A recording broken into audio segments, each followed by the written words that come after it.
परिंदों को मिलती है मंजिल एक दिन, ये फैले हुए उनके पर बोलते हैं। अक्सर वही लोग खामोश रहते हैं जो खुद नहीं, उनके हुनर बोलते हैं। यूं तो दुनिया में लाखों लोग कामयाब होते हैं, मगर कम उम्र में कामयाबी हासिल करना, और वो भी ऐसी कि जो इतने रिकॉर्ड बना दे जिनका टूटना असंभव हो जाए, अगर ये किसी ने कर दिखाया है तो वो है musician, singer, song writer, record producer, music video director और एक्टर टेलर स्विफ्ट। जी हाँ, हम बात कर रहे हैं अमेरिकन सिंगर टेलर स्विफ्ट की, जिन पर कभी प्राइवेट जेट से कार्बन एमिशन के आरोप लगाए गए, तो कभी मोस्ट पावरफुल फीमेल की लिस्ट में शामिल किया गया, कभी जिन्हें सेक्सुअली असॉल्ट किया गया, तो कभी जिनके पीछे हथियारबंद गुंडे लगा दिए गए। वो आर्टिस्ट जिसने 118 गिनीज वर्ल्ड रिकॉर्ड्स बनाए, जिसने बाढ़ और तूफान पीड़ितों की मदद के लिए लाखों डॉलर का दान किया, तो कभी सेक्सुअल असॉल्ट को लेकर उन्होंने किसी पर केस किया। चलिए शुरू करते हैं ये इमोशन, ख्वाब, दया, घृणा और संघर्ष से भरी हुई दास्तान।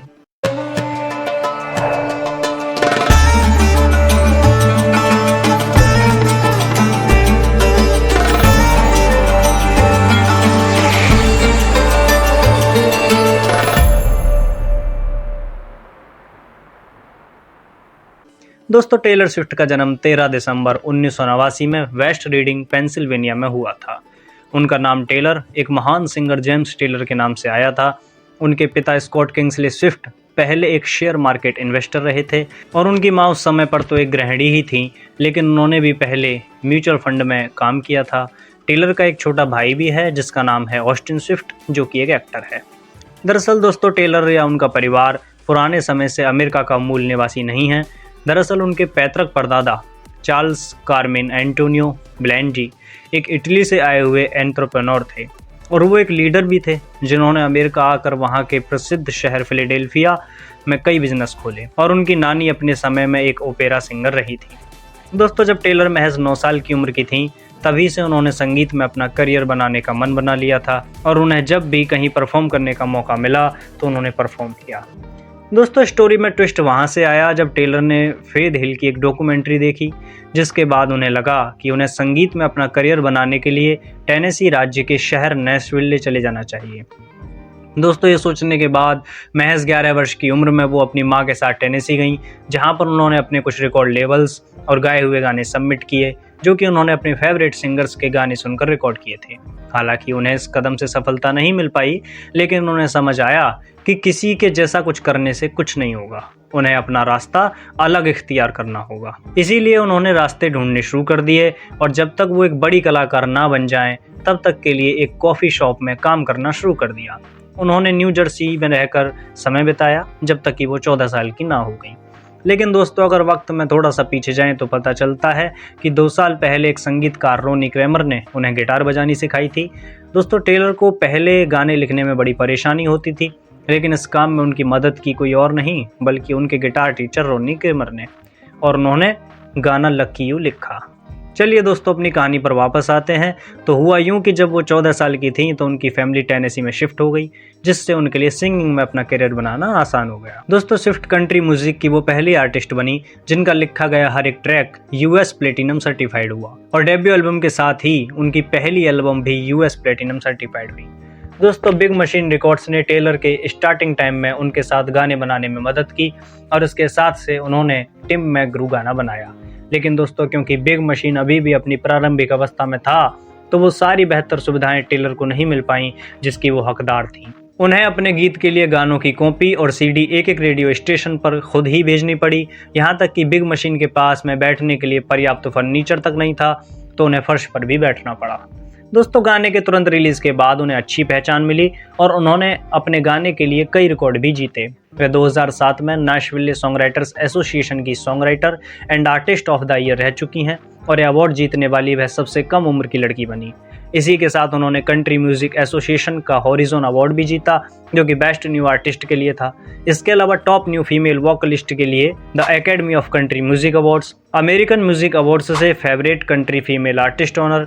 इतना ही नहीं, 2008 में 50वें एनुअल ग्रैमी अवार्ड्स पर उन्हें बेस्ट न्यू आर्टिस्ट के लिए नामित किया गया।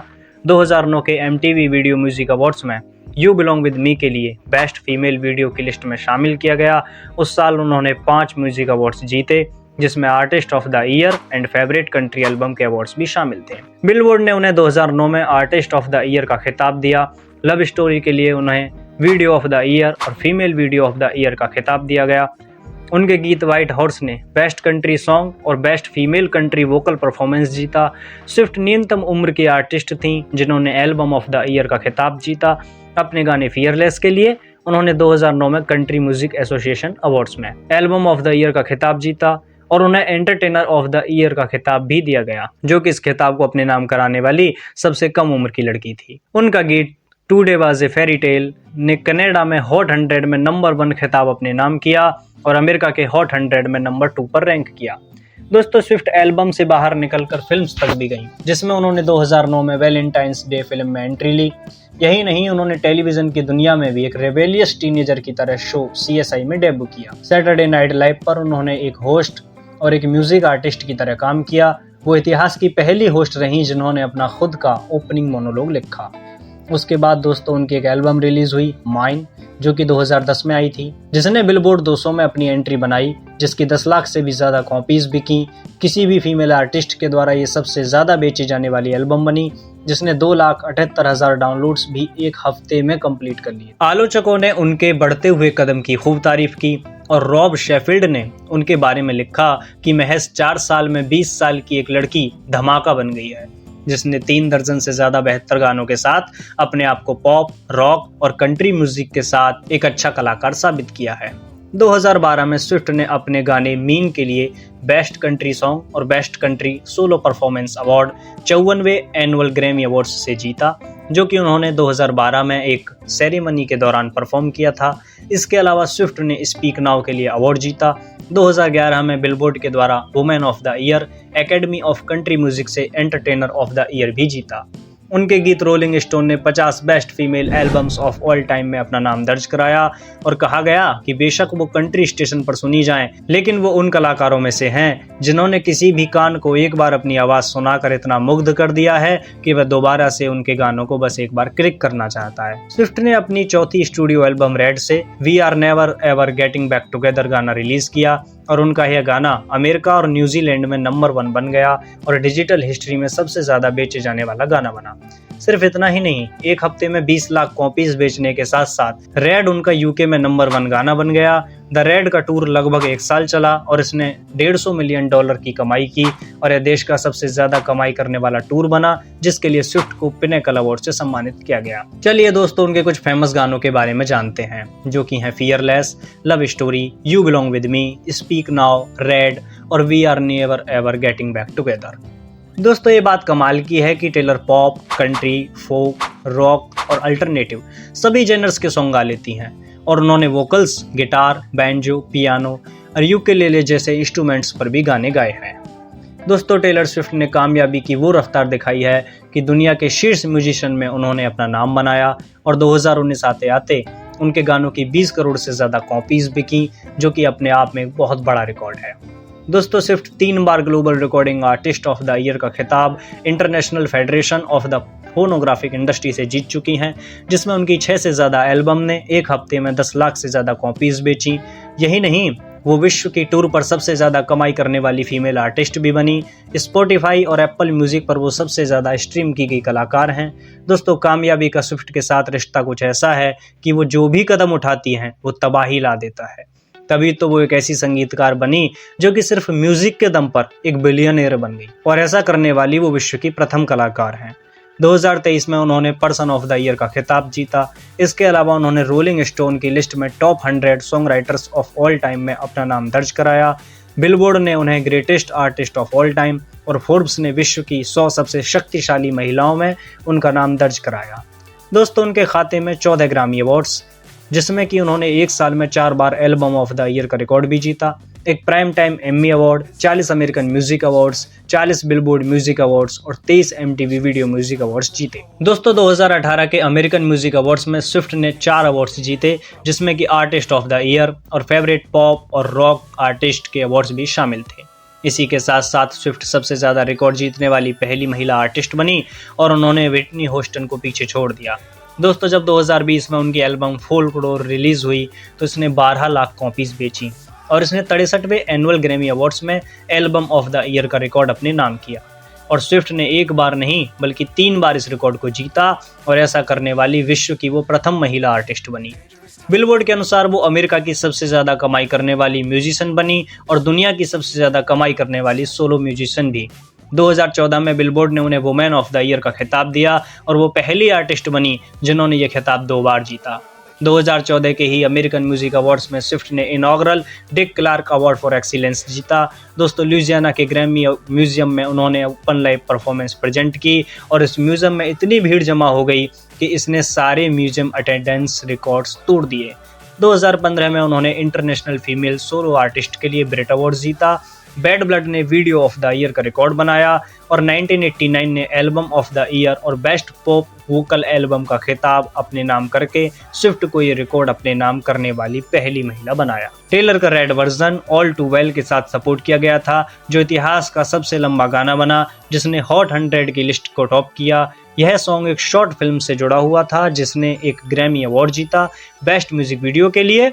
और स्विफ्ट ने तीसरी बार फिर से MTV वीडियो म्यूजिक अवार्ड्स से वीडियो ऑफ द ईयर का रिकॉर्ड अपने नाम कराया। 2023 के MTV वीडियो म्यूजिक अवार्ड्स में एंटी हीरो को भी शामिल करते हुए स्विफ्ट ने 9 MTV वीडियो म्यूजिक अवार्ड्स जीते। 66वें एनुअल ग्रैमी अवार्ड्स में उन्होंने बेस्ट पॉप वोकल एल्बम और चौथी बार एल्बम ऑफ द ईयर का खिताब फिर से अपने नाम किया।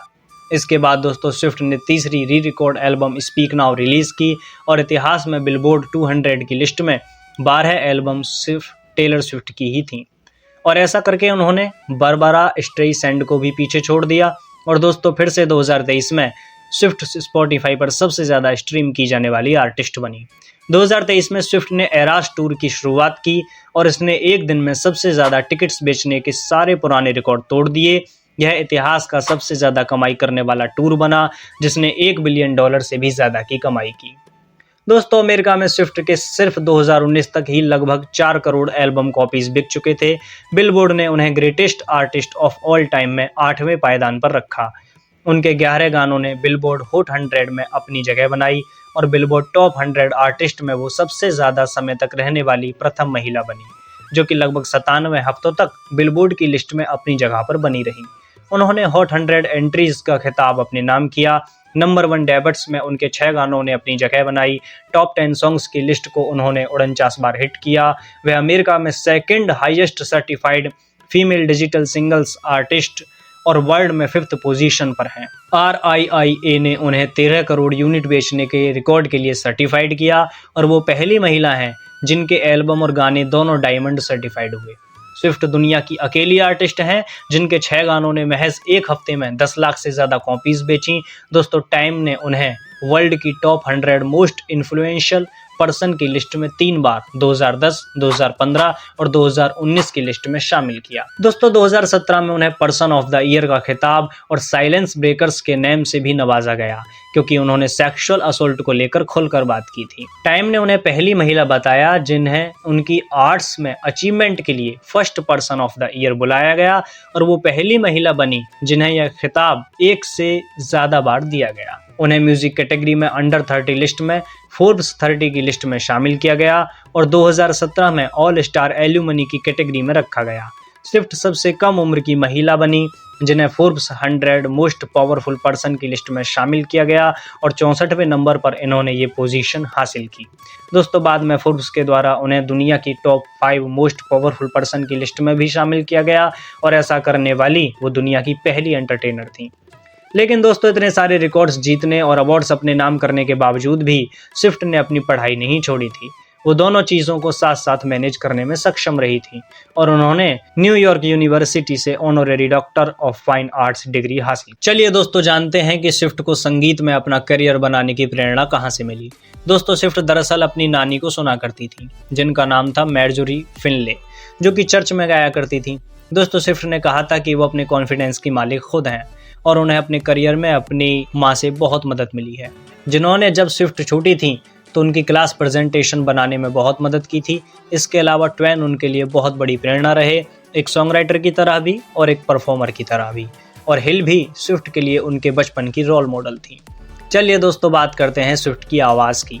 तो दरअसल जो मुकाम टेलर को बाद में मिला उसके लिए शुरू में उन्हें समझा नहीं गया था और जिसके लिए उन्हें बहुत धक्के भी खाने पड़े और यहाँ तक कि शुरू में आलोचकों के द्वारा उनकी आवाज़ की निंदा की गई थी, ये कहकर कि उनकी आवाज़ परफेक्ट नहीं है, चुभने वाली है और गाने के प्रॉपर तरीके का इस्तेमाल नहीं करती।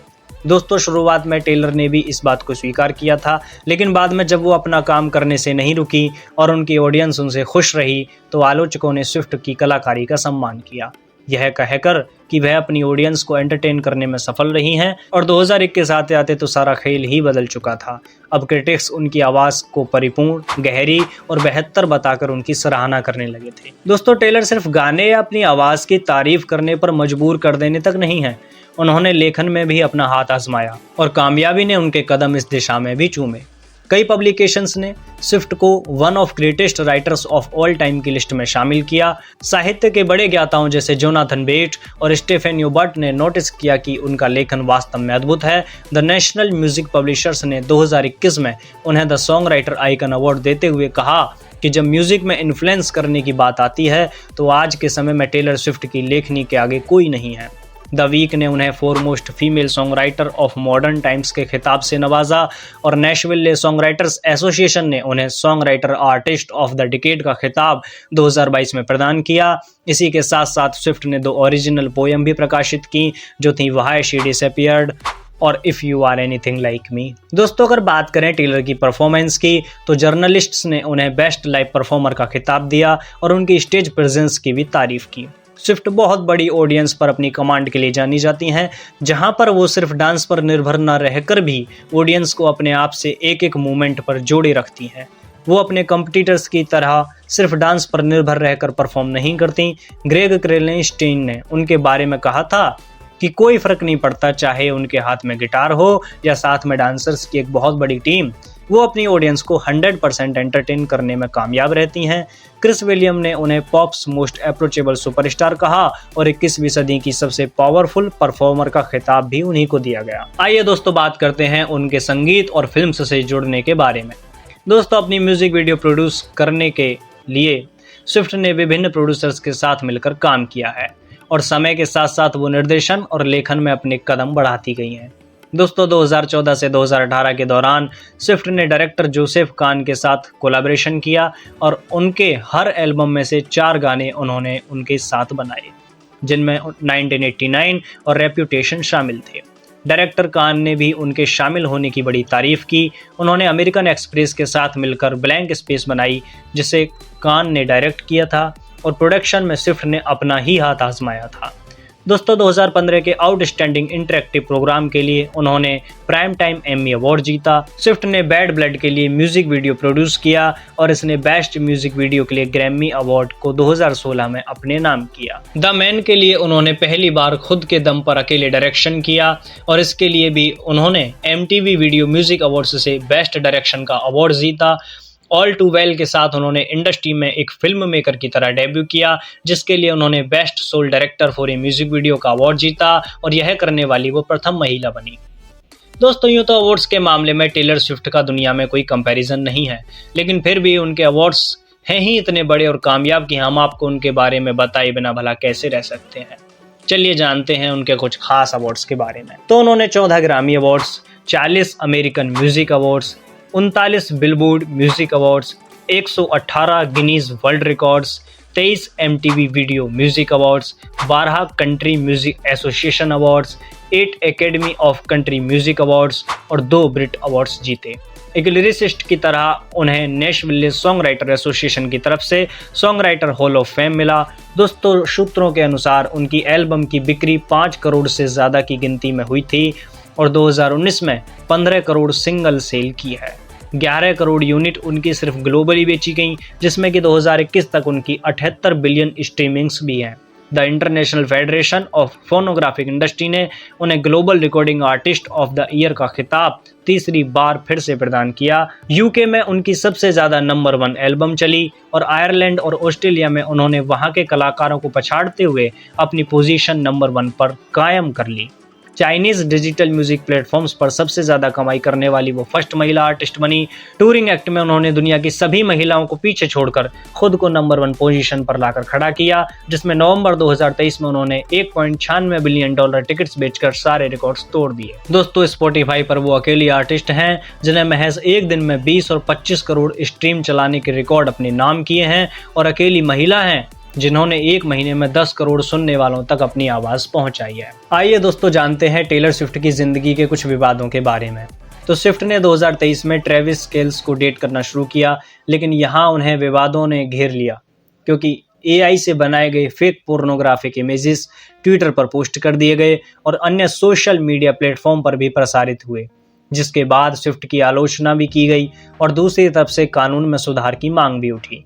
66वें ग्रैमी अवार्ड्स में स्विफ्ट ने अपना 11वां स्टूडियो एल्बम अनाउंस किया, जो कि टॉर्चर किए गए कवियों के ऊपर आधारित है और इसे अप्रैल 2024 में प्रसारित किया जाएगा। 1989 के रिलीज से पहले स्विफ्ट आर्टिस्ट और उनके फैंस से मिलने वाली इम्पोर्टेंस के मुद्दे से जूझ रही थी, इसीलिए 2014 में उन्होंने स्पॉटिफाई से अपना सारा कंटेंट हटा लिया, यह कहते हुए कि ये एड सपोर्ट करता है और इससे उनके फैंस को प्रॉब्लम होती है। 2015 में उन्होंने एप्पल म्यूजिक को भी क्रिटिसाइज किया कि शुरू के फ्री 3 मंथ ट्रायल के दौरान आर्टिस्ट को रॉयल्टीज नहीं दी जाती और यदि उन्हें उनके सॉन्ग्स की रॉयल्टीज नहीं मिलती हैं तो वो अपना 1989 का कंटेंट भी एप्पल से हटा लेंगी।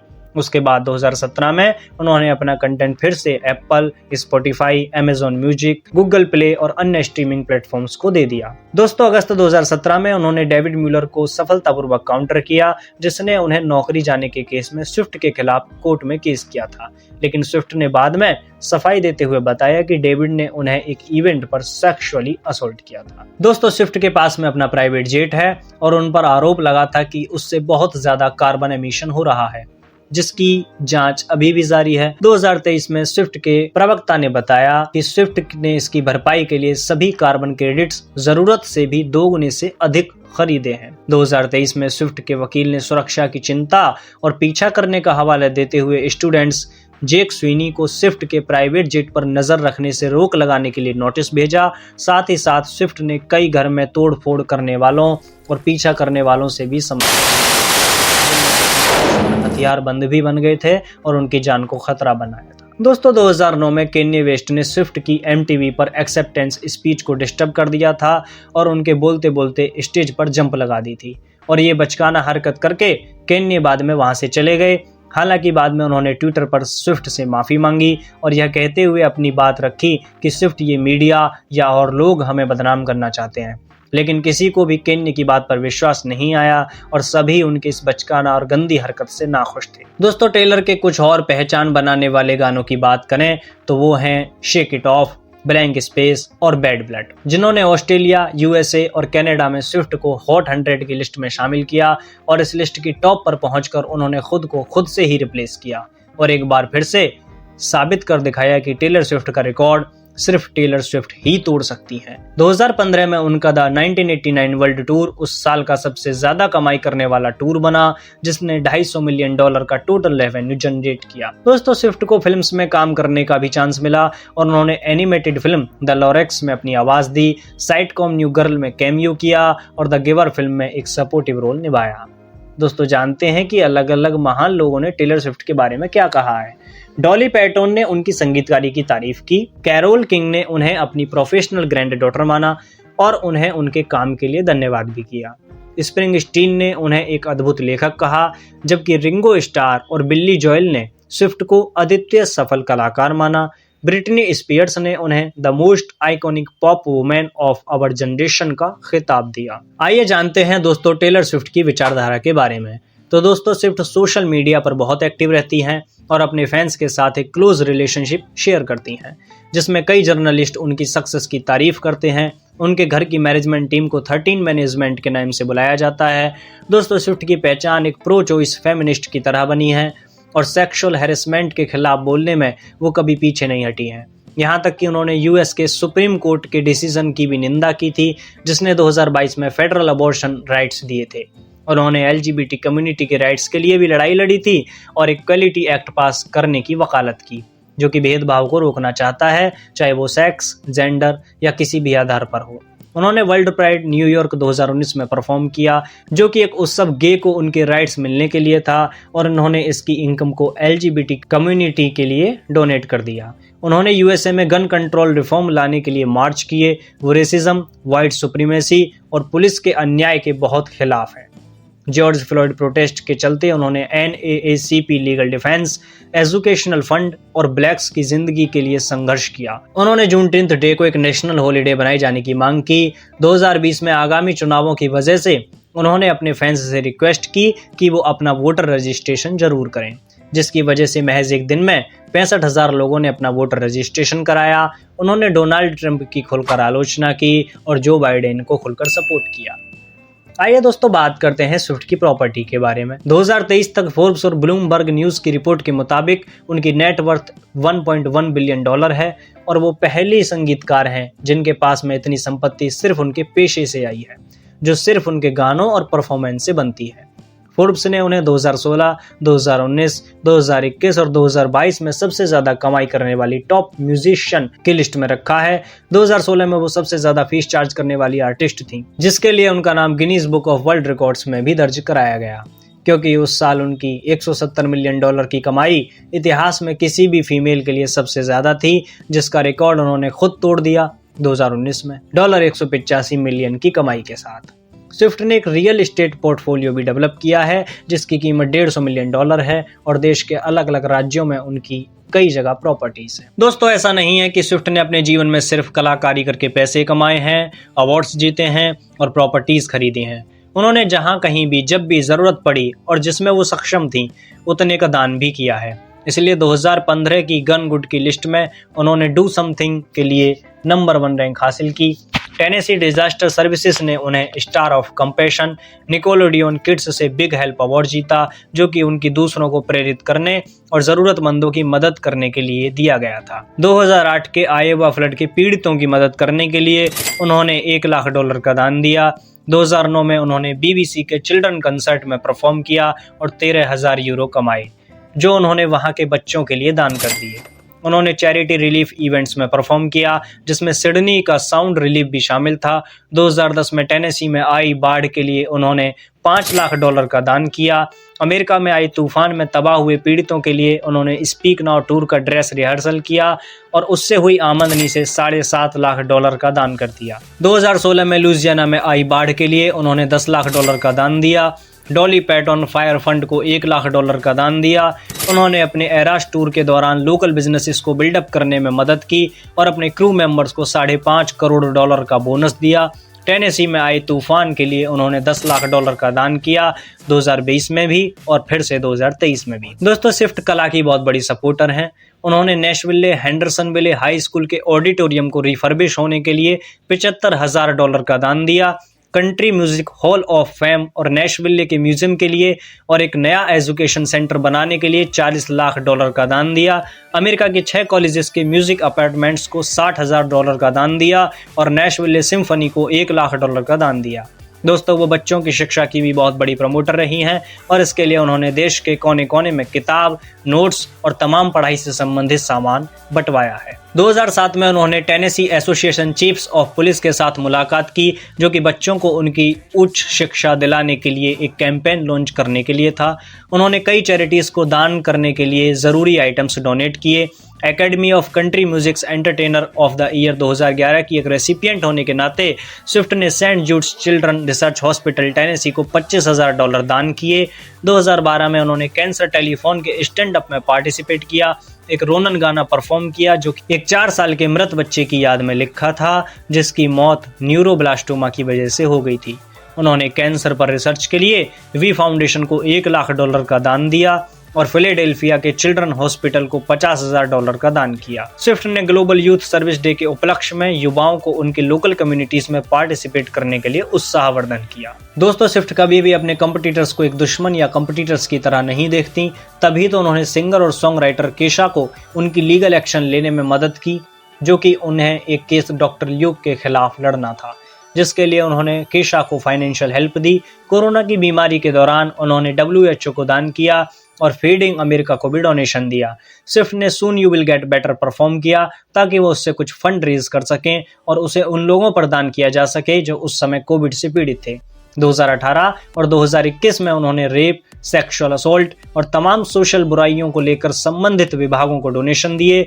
उन्होंने कई बार अपने फैंस को मेडिकल और पढ़ाई के खर्चे के लिए डोनेशन दिया है। 2023 में उन्होंने गाजा के लिए भी डोनेशन दिया है। दोस्तों बात करते हैं यदि उनकी फिल्म्स की, तो उसमें कुछ नाम शामिल हैं: Valentine's Day, The Lorax, The Giver, Cats, All to Well और एम्स्टर्डम। उनकी कुछ डॉक्यूमेंट्री और कंसर्ट फिल्म्स हैं: Journey to Fearless, Speak Now World Tour Live, The 19 World Tour Live, Taylor Swift Reputation Stadium Tour, Miss Americana, Taylor Swift City of Lover, Folklore The Long Pond Studio Sessions और Taylor Swift The Eras Tour. चलिए दोस्तों आपको Taylor Swift के affairs के बारे में बताते हैं। तो टेलर की कोई भी रिलेशनशिप कभी भी ज़्यादा वक्त तक नहीं चली है, लेकिन फिर भी अगर हम बात करें उनकी पहली रिलेशनशिप की तो वो हुई थी ब्रैंडन बोरेलो के साथ। वो उनके बॉयफ्रेंड रहे थे सन 2005 में। उसके बाद में उनसे ब्रेकअप होने के बाद उनकी रिलेशनशिप सैम आर्मस्ट्रॉन्ग के साथ में हुई 2006 तक।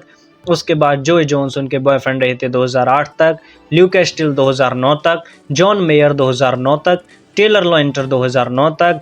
उसके बाद उनके बॉयफ्रेंड रहे थे टॉबी हॉमिंगवे 2010 तक, लेकिन उनसे ब्रेकअप होने के बाद जेक गिलेनहॉल उनके बॉयफ्रेंड रहे थे सन 2010 तक ही।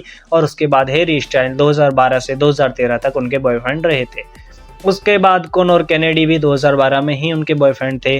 केल्विन हैरिस 2015 से 2016 तक, टॉम हिडलस्टन 2016 तक। और उनसे ब्रेकअप होने के बाद उनकी रिलेशनशिप जो एल्विन के साथ में हुई, जो कि अभी भी चल रही है और ये उनके जीवन की सबसे लंबी रिलेशनशिप है, जो कि लगभग 7 साल तक चल चुकी है। चलिए दोस्तों बात करते हैं टेलर के फिजिकल स्टेट्स की। तो दोस्तों स्विफ्ट की लंबाई है 5 फीट 10 इंच, उनकी उम्र है 34 साल, उनका आई कलर है ब्लू और हेयर कलर है ब्लोंडे। दोस्तों अगर उनके इंटरेस्ट की बात करें तो टेलर की फेवरेट पॉलिटिकल पार्टी है डेमोक्रेटिक पार्टी और उनकी हॉबीज हैं हॉर्स राइडिंग, कुकिंग और फिल्में देखना। दोस्तों टेलर की फेवरेट चीज कुछ इस प्रकार हैं। उनका फेवरेट खाना है chicken with dumplings, chicken tenders और कुकीज। उनकी फेवरेट एक्ट्रेस हैं फोएबे वॉलर। फेवरेट फिल्म है लव एक्चुअली। फेवरेट सिंगर हैं Justin Timberlake, Ed Sheeran, Tim McGraw, 50 Cent, Nicki Minaj, Britney Spears और Dixie Chicks. Favourite TV shows हैं Friends, Law and Order, Special Victims Unit, CSI, Grey's Anatomy और Pretty Little Liars. Favourite colour है red. Favourite travel destinations है Kansas, Australia, Maine, Massachusetts और London. और उनके favourite खेल हैं दोस्तों हॉकी और बॉलिंग। चलिए दोस्तों टेलर के कार कलेक्शन के बारे में जानते हैं। तो उनके पास में गाड़ी है पोर्श 911 जिसकी कीमत है लगभग 2 करोड़ रुपए। दूसरी गाड़ी है टोयोटा सेक्विया जिसकी कीमत है लगभग 50 लाख। और एक गाड़ी है ऑडी R8 स्पोर्ट जो कि दोस्तों टेलर की सबसे महंगी गाड़ी भी है जिसकी कीमत लगभग 2.5 करोड़ है। दोस्तों स्विफ्ट की रियल एस्टेट प्रॉपर्टी है $84 मिलियन की और उनकी नेट वर्थ है $185 मिलियन। चलिए दोस्तों आपको स्विफ्ट के बारे में कुछ दिलचस्प बातें बताते हैं। दोस्तों स्विफ्ट के फैंस स्विफ्टीज के नाम से जाने जाते हैं। अर्थशास्त्री एलन क्रूएगर ने उन्हें एक इकोनॉमिक जीनियस बताया था। मीडिया के द्वारा उन्हें अमेरिका की स्वीटहार्ट कहा गया। मीडिया आउटलेट्स ने उन्हें एक बिजनेस वुमेन की तरह बताया। उन्होंने बिलबोर्ड की टॉप 100 पावर रैंकिंग में खुद को टॉप पोजीशन पर लाकर खड़ा कर दिया था। टेलर स्विफ्ट शराब पीने की शौकीन है और उन्होंने अपने बचपन में स्कूल में कई हॉर्स रेसेस जीती थी। तो दोस्तों ये थी टेलर स्विफ्ट की बायोग्राफी। हमें कमेंट करके जरूर बताएं कि हमारा प्रयास आपको कैसा लगा और अगली बायोग्राफी आप किस सेलिब्रिटी पर चाहते हैं वो भी हमें कमेंट करके जरूर बताएं। धन्यवाद।